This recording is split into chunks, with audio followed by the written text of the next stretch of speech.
My name is Scarlett, and 1 week before Thanksgiving, my mom texted me that this year the table is only for real family, and I wasn't on it. Then I found out she'd been filing paperwork to use my $5 million Texas ranch without me. If you've lived something like this, share your experience in the comments. Thursday afternoon in my Austin apartment, my laptop was open to a project plan. I was scribbling weekend notes. Drive to Dripping Springs, meet the caretaker, check fencing, when my phone buzzed. Mom, this year the table is only for real family. A second text followed. You're not on the list. I reread it until my thumb went numb, then typed, just to be clear, are you saying I'm not allowed to come? And hit send. Read receipt. Nothing else. Before I could decide whether to call, Dale rang from the ranch. He doesn't exaggerate, so his tone mattered. Scarlett, you got visitors today, he said. Who? A woman said her name was Linda. She came with a guy. Looked around from the road, took pictures of the gate. Asked where people should park if 200 guests show up. She told me Thanksgiving at Linda's is happening here. 200. My ranch wasn't a venue I rented out on holidays. It was the one place in Texas that didn't come with strings. Did you let her in? No, ma'am. Gate stayed shut.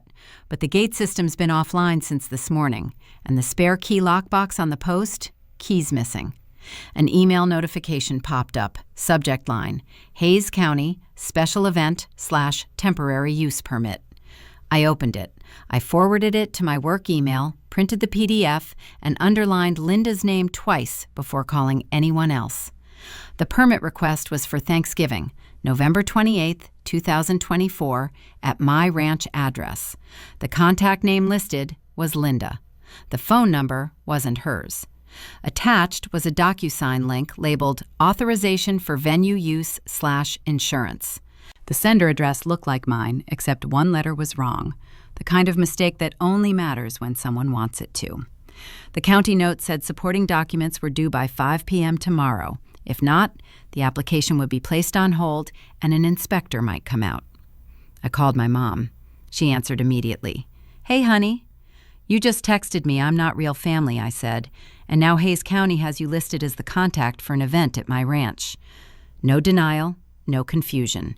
You're not the kind of family that belongs in the photo, she said. But the ranch is family property. She said it like she was borrowing a casserole dish. What paperwork are you leaning on when you say family property? I asked. Don't get dramatic, she replied. We're bringing everyone together. You can be thankful from wherever you are. Laptop shut, keys in hand. I walked out while dialing the county hotline, then drove toward Dripping Springs with the automated menu chirping in my ear. By the time my headlights hit my gate, a county vehicle was already parked on the shoulder. A man with a clipboard turned as gravel popped under my tires. Ma'am, he called, stepping toward me, are you the property owner? We got a complaint about a large event registered here. Show me your permit and proof of insurance, please. By sunrise the next day, the county guy with the clipboard was still there, now joined by a second employee in a reflective vest. Dale stood a few feet back with his hands in his pockets, like he was trying not to catch whatever I'd brought home. I handed over my driver's license and the deed packet I kept in the glove box. The clipboard guy scanned the paperwork, then tapped the permit printout he'd brought. Ma'am, this application came in under an email that matches your name, he said. If you're saying it's not you, we need that in writing. He didn't care about my family drama, only whether the county could be blamed if 200 people clogged a rural road. Respond by 5 p.m. tomorrow, he continued. Include proof the DocuSign wasn't yours. Otherwise, the file gets flagged and we'll have to follow up. He handed me a card with a direct number and drove off. Within an hour, the neighborhood Facebook group was buzzing. Someone posted, "New venue throwing a huge Thanksgiving party?" Another asked if they should call again. The ranch had been mine for years, yet overnight it was that place causing trouble. My phone rang again, this time from my business partner in Austin. He didn't waste time. PR flagged your name in a local thread, he said. They want to know if this is going to touch the brand. A minute later, an internal email landed. Keep personal issues off company channels. Don't comment online. Route any media requests to comms. It read like a fire drill, except the fire was my mother. I replied with one sentence, working it, and asked for a copy of the policy on impersonation and reputational risk. No one answered that part. On social media, Mom was already winning. She posted a photo of the whole crew in matching aprons, hands dusted with flour, like a catalog shoot. The caption said, "Nothing matters more than being with the people you love most." I screenshot it and kept scrolling. Texts followed from relatives who never called me on a normal Tuesday. "Your mother is heartbroken," one aunt wrote. "Don't be selfish, it's Thanksgiving," said a cousin I hadn't seen since college. Not one message asked where I was, or what had happened, or why the county had shown up at my gate. I drove back toward Austin and met Marisol Reyes at a diner off Highway 71, because it was the fastest place to sit down without someone trying to talk it out. Marisol managed events for a living and had the kind of calm that comes from watching adults panic over folding chairs. She listened, flipped through the county PDF, and asked 3 questions without looking up. Who's listed as the contact? Who else has access to your property? Who benefits if you get flagged? Then she slid the paper back. Don't fight with feelings, she said. Collect proof. Put it where it counts. Marisol opened the file details on her phone and pointed at the metadata.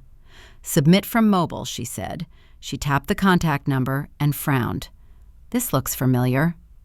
I pulled up an ancient contact list and found it, the same number Mom used years ago to sign me up for a PTA fundraiser, back when she still treated me like a form that needed filling out. Marisol scanned the line that read, "Expected attendance, 200. "So," she said, dead flat, "you got kicked out of dinner, but you've been registered as the host of a county fair." A nod was all she got. We wrote a checklist on a napkin.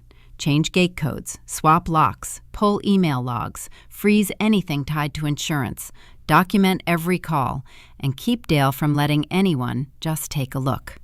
She added one more item at the bottom. "Stop replying to family," she said. "They're not witnesses. They're an audience." Back at the ranch, my inbox pinged with a notice of cancellation from the insurance carrier. Clear the event mess by noon tomorrow or coverage ends. Dale handed me a certified envelope addressed to me from Mom's attorney. I tore it open and read the first line. "Please be advised, our client Linda is acting to preserve family unity and ensure a safe Thanksgiving gathering." Marisol held out her hand. "Give me that," she said. Paperwork got stacked on the little desk in the ranch office. County email, insurance notice, the letter, and Marisol started labeling tabs with a pen she dug out of her bag. Dale hovered nearby, waiting for instructions, the way people do when they can tell a mess is about to spread. "Do you have a copy of your purchase documents on site?" Marisol asked. "In the safe," I said. "Open it." The safe sat in a metal cabinet that mostly held warranties and spare parts. I punched the code, pulled out the binder from closing, then another folder marked emergency. That label had always felt dramatic for things like utility contacts and backup passwords. Now it looked accurate. Marisol flipped through and stopped on a scanned form. "Power of attorney," she said. My name sat at the top, my signature at the bottom. The date was from years ago, when I was barely old enough to sign anything without a parent peering over my shoulder. The language was broad: manage property in my absence, handle transactions, communicate with agencies. It wasn't meant to be a weapon, but it could be held like one. Dale whistled, low. "So she can do this?" he asked.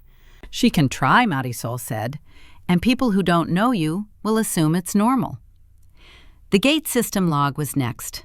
Not footage, not a movie, just a list of timestamps and access events on my phone.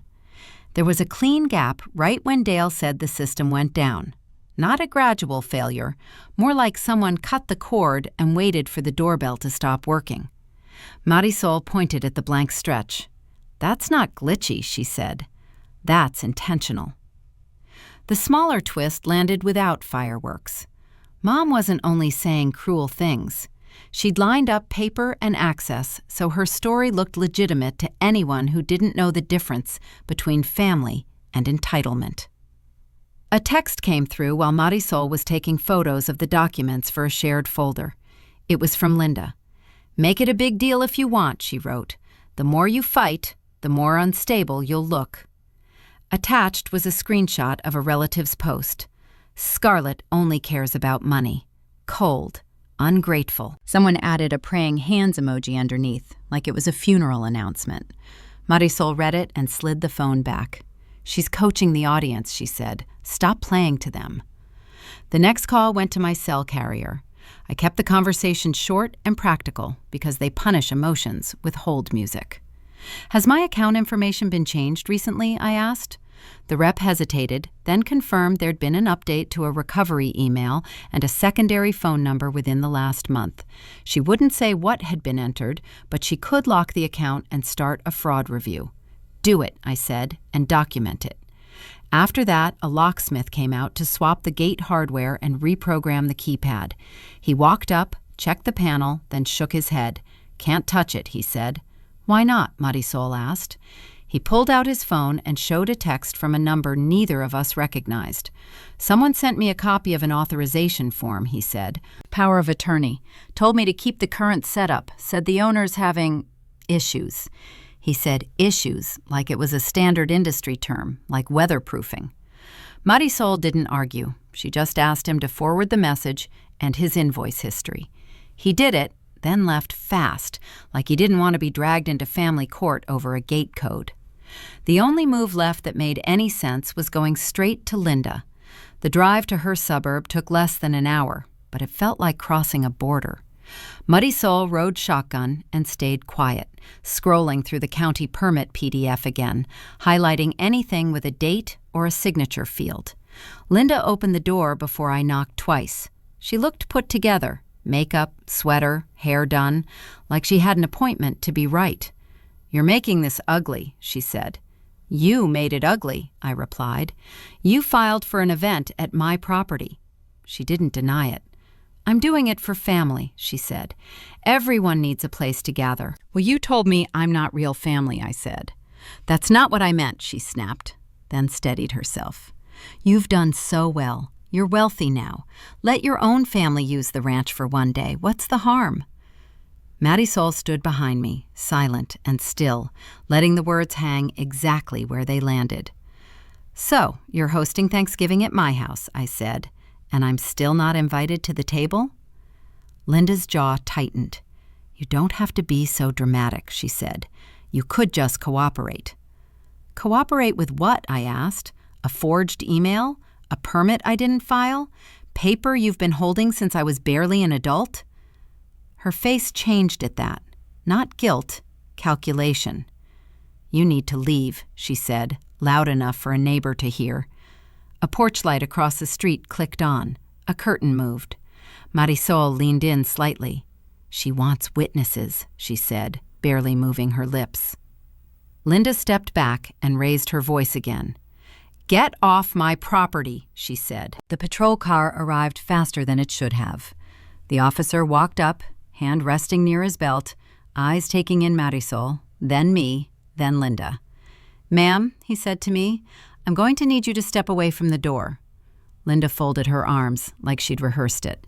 "She's out of control," she told him. The officer pulled out a sheet of paper and checked my name. "Linda filed for a temporary protective order," he said. "Hearings Monday morning. You need to leave the premises now." And he held the paper out as Marisol reached for it with 2 fingers, already reading the date aloud under her breath. Monday morning started with fluorescent lights and a metal detector that kept beeping at Marisol's belt. She slipped it off, dropped it in the gray tray, and shoved it back on with the same patience she used when vendors showed up late. My folder sat under my arm, thick with printouts and screenshots that felt heavier than paper should. Linda was already there. She had a lawyer in a navy suit and my cousin Jenna beside her, holding a latte like she'd been summoned as moral support. Linda didn't look at me. She spoke to her lawyer, nodded, and sat as if she owned the bench. A bailiff called our names. We stood. The judge looked tired in a way that suggested this wasn't the first family emergency of the morning. Linda's attorney started smoothly. Your Honor, my client is trying to prevent a volatile situation on a rural property during a major holiday, he said. She has reason to believe Ms. Scarlett may act impulsively. Impulsively, Marisol muttered, not looking up as she slid a timeline sheet closer to me. The judge asked for basics, addresses, relationship, what the request was. Linda's lawyer handed up copies of the event permit and the old power of attorney. We're not claiming ownership, he added. We're claiming authority to manage logistics temporarily for safety. Linda's turn was short. I'm her mother, she said. I'm just trying to keep the family together. She's been difficult. When the judge asked Jenna what she'd seen, Jenna kept her eyes on the floor. She showed up at Aunt Linda's house and got really intense, she said. It scared me.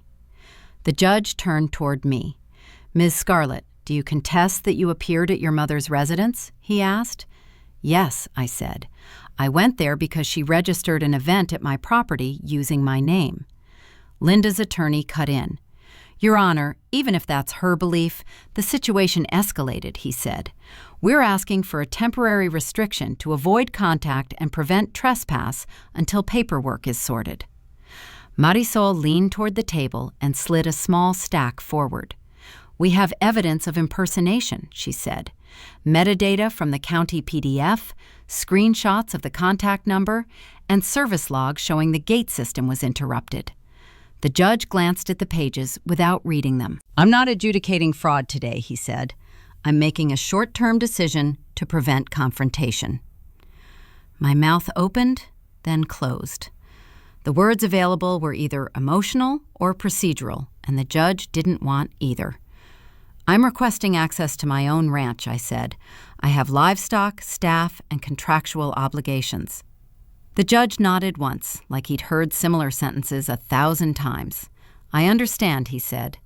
Temporary order. No contact between parties and no entry onto the ranch by either party except through lawful channels and scheduled arrangements. That includes third parties acting on your behalf. Linda's lawyer looked satisfied. Linda's shoulders relaxed, just a fraction. Outside the courtroom, my phone lit up with a call from the carrier's fraud department. I answered before it hit voicemail. This is Scarlett, I said. We confirmed changes to your recovery information, the rep told me. We can't disclose who requested it, but it was processed through a mobile device. A second notification followed from the Gate System app. New login detected. Another device. Another timestamp that lined up too neatly with the missing gap. Then the bank email arrived. Account review in progress, it read. Certain transactions related to the property may be delayed. The insurance carrier didn't bother with polite language. Coverage suspended pending resolution of reported dispute, it said. Marisol met my eyes and handed me a packet she'd printed at dawn. Screenshots, file details, the county contact card, the locksmith's forwarded message, a clean timeline. On the last page was a list of names and numbers, civil attorneys, a digital forensics consultant, the county supervisor's office. Stop arguing with her, Marisol said. Argue with facts. We walked fast through the hallway, past framed certificates and people waiting with their own folders. The phone kept buzzing. The county number, the bank, an unknown caller that was probably another relative. A text came through from Linda. Okay then, it said, take Thanksgiving off. The parking lot felt like a long way away. Keys were in my hand before I realized it, and Marisol stayed beside me, matching pace. Now we changed the game, I said. The drive back to Austin brought a steady stream of notifications. County voicemail, bank email, unknown numbers that all felt related. Marisol rode with her phone in hand, saving screenshots and ignoring the calls. We pulled into my building's garage and headed upstairs. The folder hit my kitchen table with a dull slap. Court order, insurance cancellation, permit PDF, gate logs, power of attorney. Each document got its own pile, like separation would make them behave. My phone buzzed again. I set it face down and opened my banking app. A gray banner read, "Review in progress." The account linked to the ranch showed restricted. No drama, just a polite freeze that made every automatic payment feel temporary.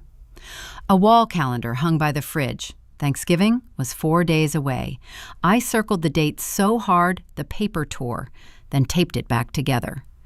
Marisol opened her laptop at the counter. "Okay," she said, "tell me what you can't do." "Go to my ranch," I said. "Answer my mom without making it worse." "And what can you do?" she asked. I slid over the carrier email confirming a recovery change request from a mobile device. The locksmith's forwarded text about authorization, and the county permit with Linda listed as contact. Marisol lined them into a timeline without reacting. Watching someone treat my life like an operations problem should have felt cold. It didn't. It kept me from dialing Linda just to hear her say I was overreacting. Marisol tapped the power of attorney scan. "This is the wedge," she said. "You signed it. She's using it like a master key." That paper was dated from when I was barely an adult. I'd filed it away and never looked back, the way you do with anything that is unpleasant but handled. The mistake sat there in black ink, assuming a thing would stay handled because I wanted it to. Same with my mother. For years, keeping my mouth shut felt like maturity. Turns out, it just left room for her to speak for me. I never revoked that document because I didn't believe she'd use it. I kept arguing fairness instead of authority, and she loved it. That was the whole pattern, honestly. "Call your carrier again," Marisol said. "Get a fraud case number. Ask for a letter." While I waited on hold, she searched the permit contact number. A local event staffing service came up. Servers, parking crew, security contractors. Marisol wrote the name down and underlined it. "They don't pick numbers at random," she said. "Someone hired them." The carrier rep finally answered. I requested the case number, confirmed the lock, and asked for written confirmation of unauthorized changes. The rep promised an email within 24 hours. Marisol didn't smile. "Too slow," she said. "Everything is too slow unless you pay someone to move faster." She texted me a name, Daniel Coe, civil attorney, property and authorization disputes. No sales pitch, just a note that he'd handled DocuSign impersonation before. The number sat on my screen while I stared at the insurance cancellation email.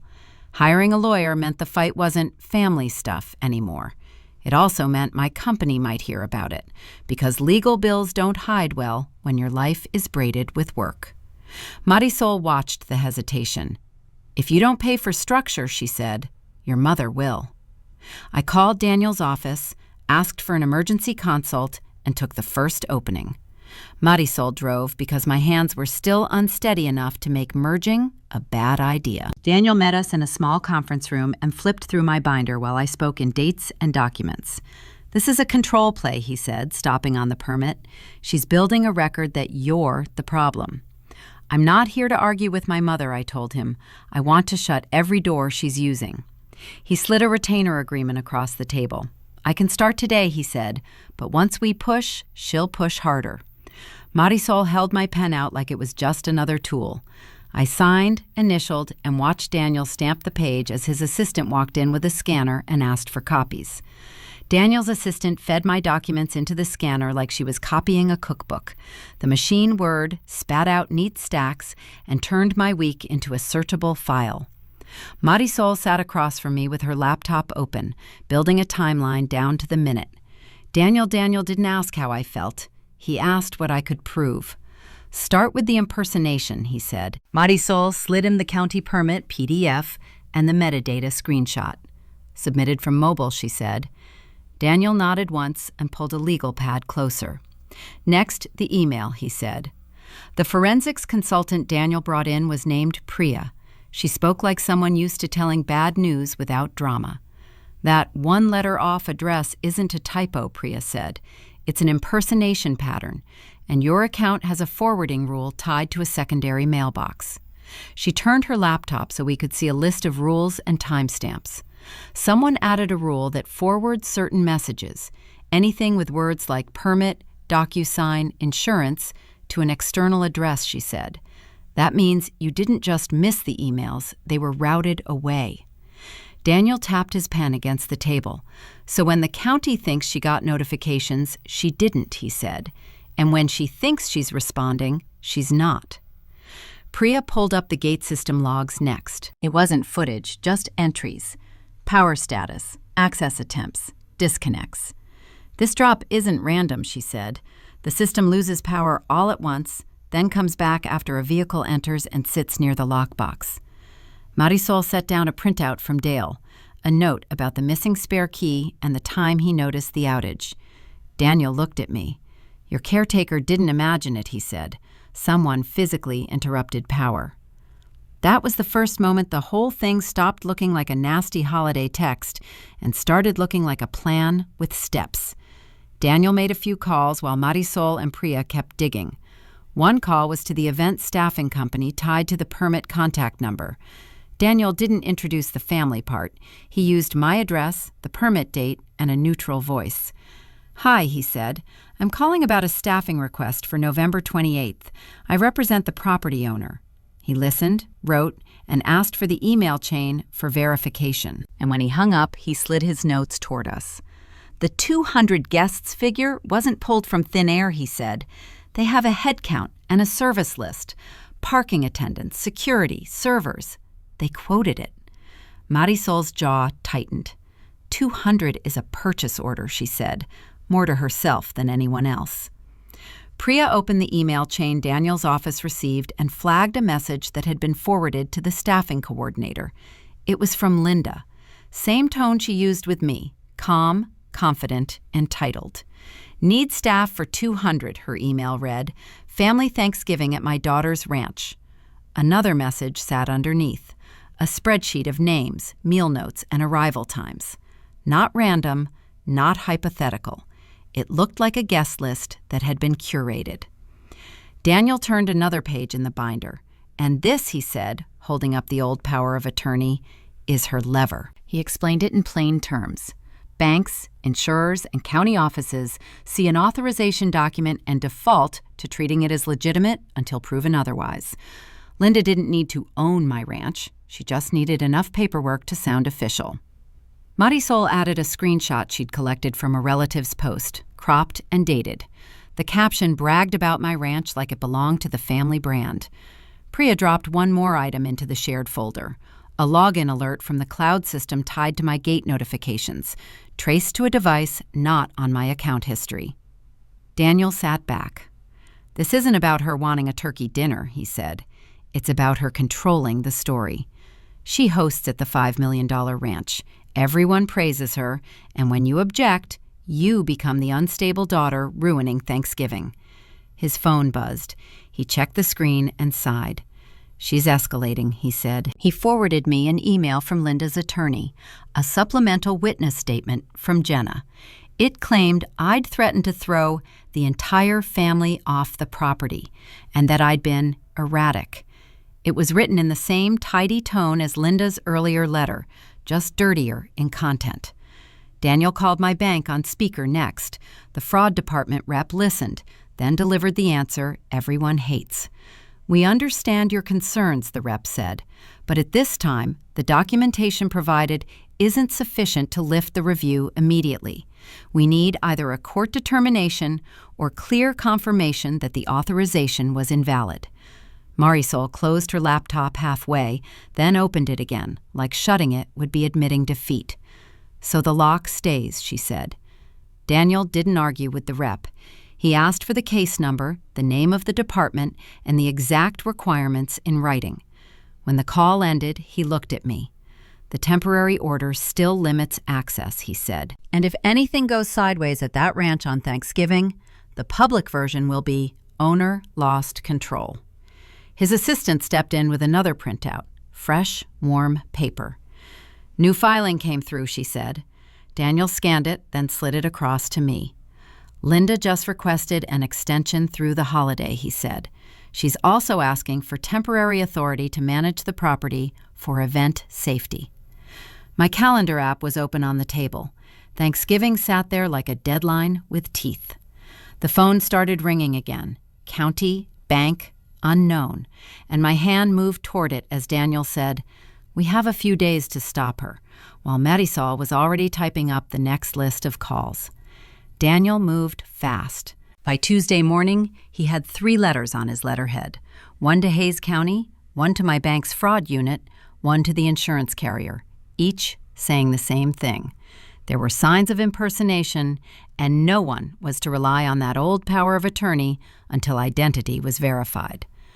Marisol handled the ranch side. The order meant I couldn't step onto my own gravel drive, so she called Dale, hired an independent security company, and drove out with a work order that didn't mention Thanksgiving at all. She texted me updates. Daniel and Priya built a packet that was impossible to handwave. It had the county PDF with metadata, the carrier's fraud case number, the forwarding rule printout, and the gate system log showing the power drop.